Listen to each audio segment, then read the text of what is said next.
Hey all, this is Arnav. Um, this is my first video on YouTube. Uh, so I thought about just showing you how we derive the product rule as well as the quotient rule. This is something that not a lot of people out there know, like how this is being derived.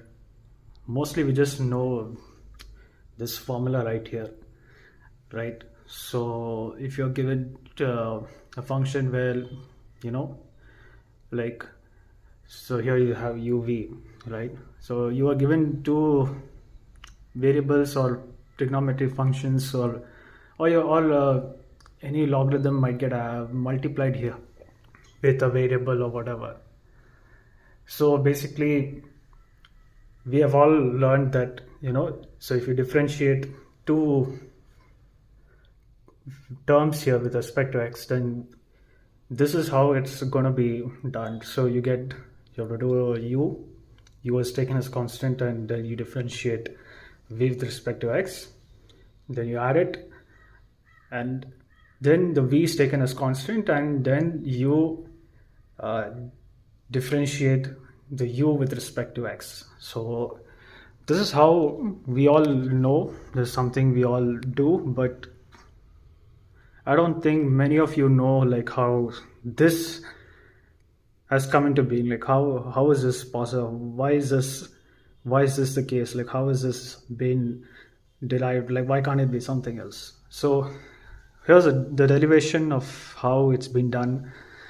So what I do first is, so we say that y, so let's just take y is equal to uv here, right?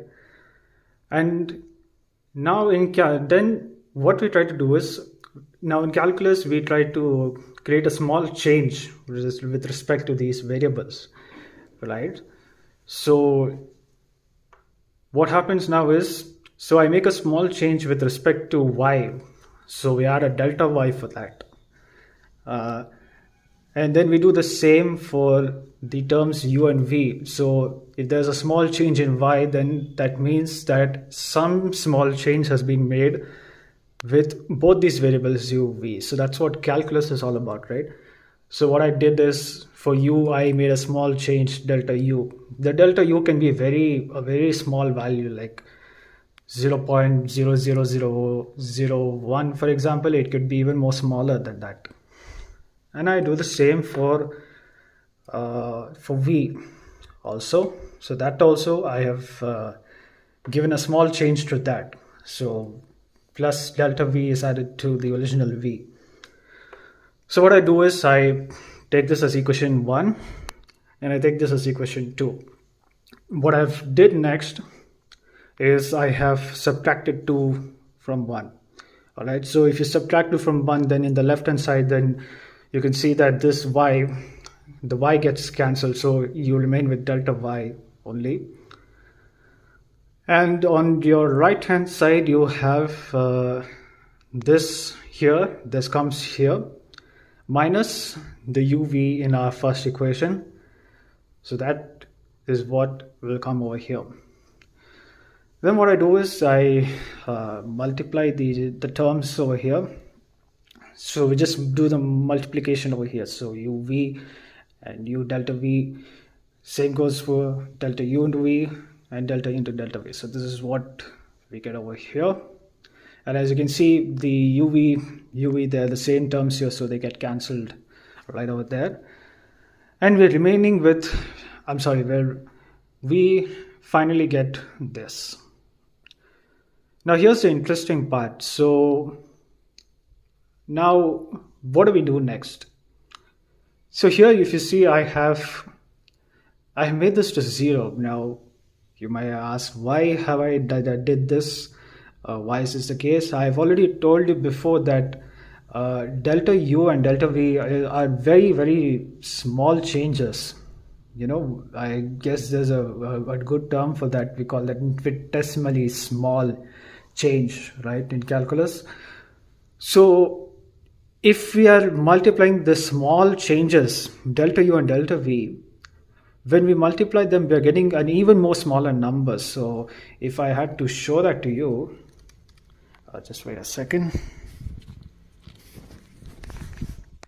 All right, I'm back. I just had to open my marker.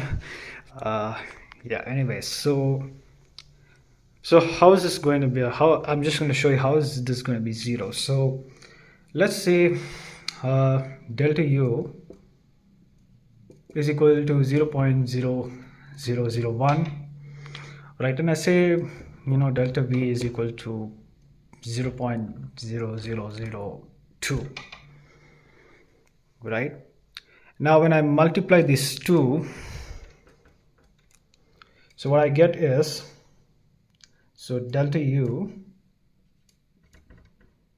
delta v is equal to, so now I'm going to be multiplying these two over here, these two numbers. So 0.001. So how if you're going to write that in scientific notation, so I'll just write that over here. So that's going to be 1 into 10 to the power of, so this is going to be 1, 2, 3, 4, 10 to the power minus 4. Yeah, that's correct. And this delta v will be the same number of zeros after the decimal points, so that's going to be the same. Let me just cross check that. Yeah, that's correct. So now we're going to be multiplying this 2. So that means we are going to get, so the 1 and 2, according to scientific notation, how do you multiply is just, if you have a multiplication in between, you just have to multiply these two. Okay, so that means we get 2 into, and now these 10 to the power of terms get, the numbers get multiplied, and we know that the powers here will get added because the base here is same, so you get minus 4, which is minus 8. Right, so this is an even smaller number. If you see, compare this 1 into 10 to the power minus 4 or 2 into 10 to the power minus 4 with this 2 into 10 to the power minus 8, which is an even more smaller number. So that is going to be like, I don't know, 0.0000.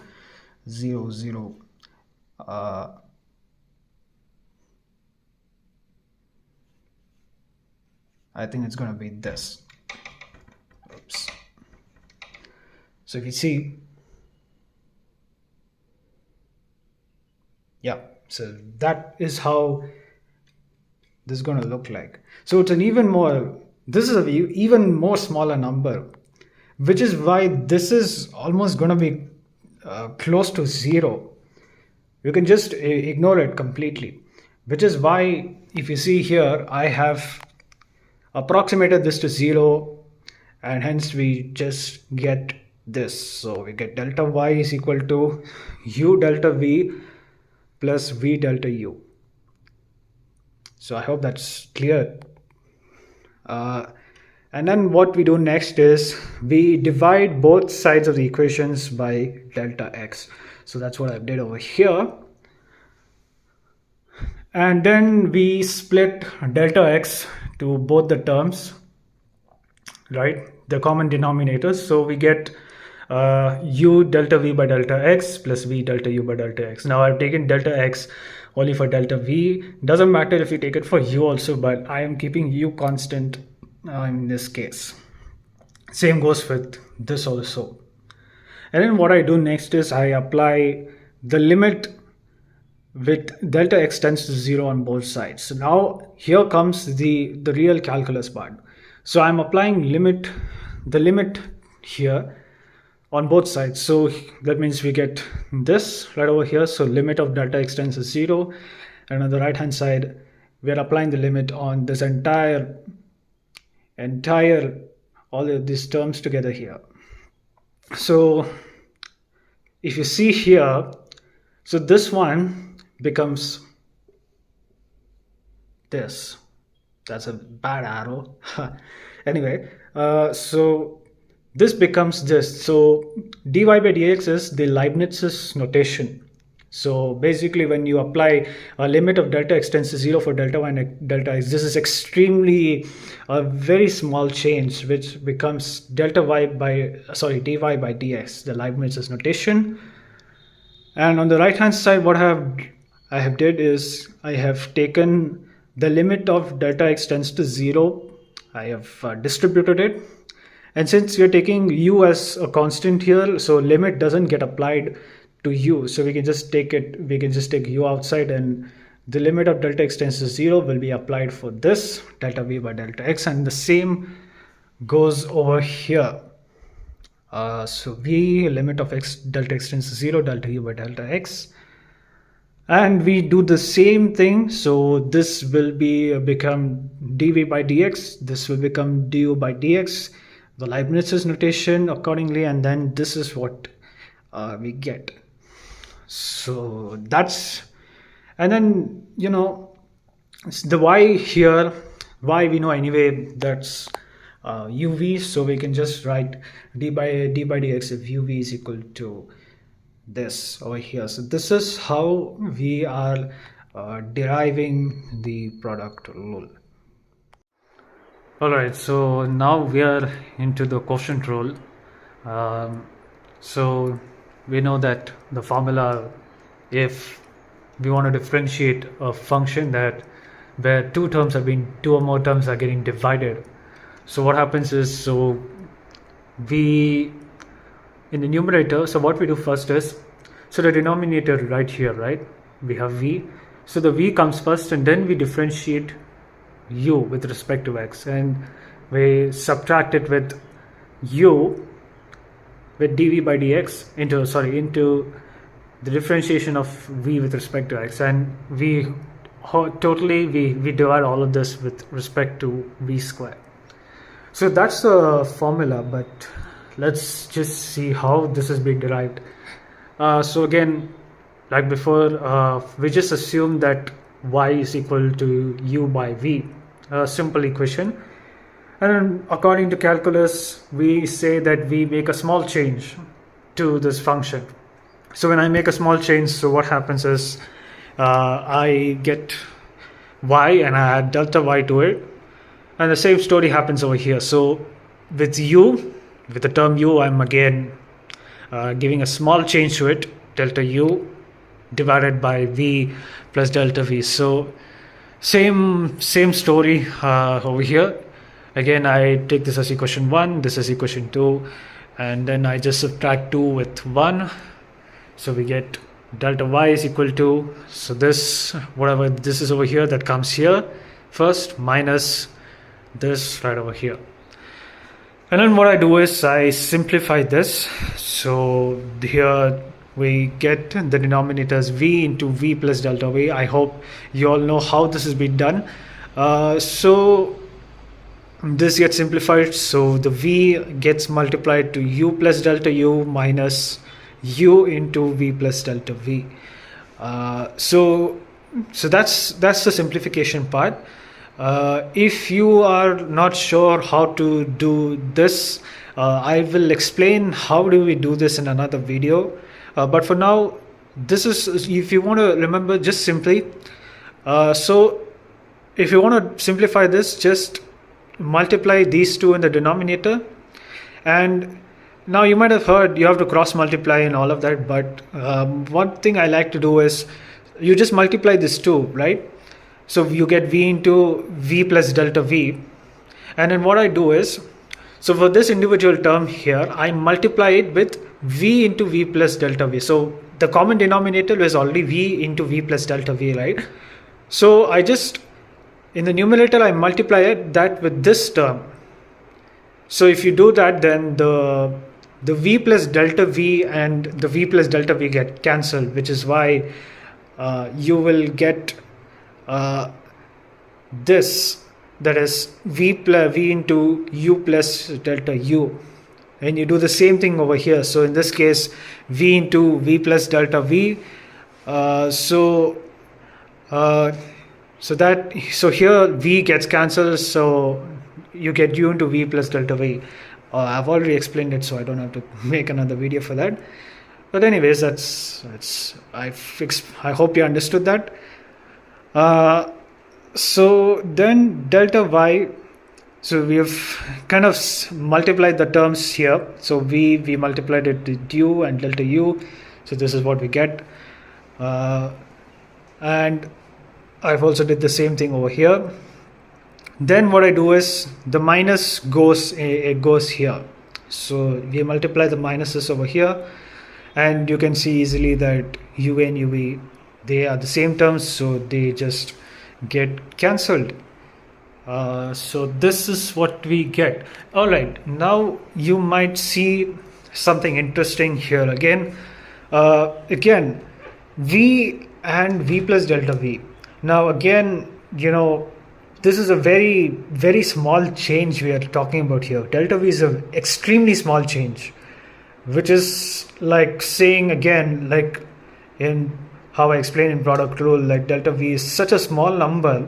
It can be even more smaller than that. You could have 0.000, almost 10 zeros or 11 or 20 zeros after the decimal. That is what delta v means, right? It's a very small term which is almost going to zero, right? So there's not much change with v and v plus delta v, which is why we get v squared over here. So I hope that makes sense, because see, this again, I told this is a very small term, which is why this is the delta v is negligible here, so it becomes zero. Then we get v into v, which is just v square over here. So again, that's how calculus works. Calculus is all about the study of small changes, and that's what calculus is about. So I've just written that over here. So v and v plus delta v, they all mean more or less they're the same. So then what I did is, next I just divided both sides by delta x. So this is what we get. And then we simplify this a little bit. So what I've did here is I've taken the delta x to the top, so this will come to the denominator. Again, that's how we simplified this. So this is what we get. Then what I've did here is the 1 by v square, so this v square that's over here, right? So this, I'm talking about this. So what I've did here is I've taken the v square in the denominator outside. So this is what we get. And then what we did is the delta x, I've split the denominator. Again, the same story, so 1 by v square into whole multiplied into v delta u by delta x minus u delta v by delta x. This can also be written like this, right? So again, that's the simplification part, right? So the v just comes down. This is what it'll look like. But for now, I'll just leave this part. I've just written this just to see to just give you an idea that this is going to get simplified. You already simplified easily. You already have an idea. You can see that the quotient rule is already taking shape over here. But we'll just stick into this for here. So now again, I apply the limit over here. So the same story comes over here. So that you get the Leibniz's notation over here. So dy by dx, limit gets multiplied inside distributed, whatever you call it. So this is what we get. Now, one thing I didn't clear properly during product rule is why did we take this v here? So why did we take it as constant and apply the limit here? So if you see clearly, so this limit here, it is saying that delta x is tending to 0. So we are saying that we are applying the limit on the delta x. The delta x exists over here. I don't see any delta x's over here, which is why these will be taken common over here. I didn't clear that properly in product rule, but I hope this is clear. So you take any limit whatever we are going to approximate it to, it will get applied to only where that term exists. So in this case, we are applying limit on delta x, so it gets applied over here only, and the same story repeats over here. And if you can see that basically view simplifies into the Leibniz's notation right over there, and this is our final equation. So though the v square comes down, same thing over here, I've did it again over here. So that is the derivation of quotient rule.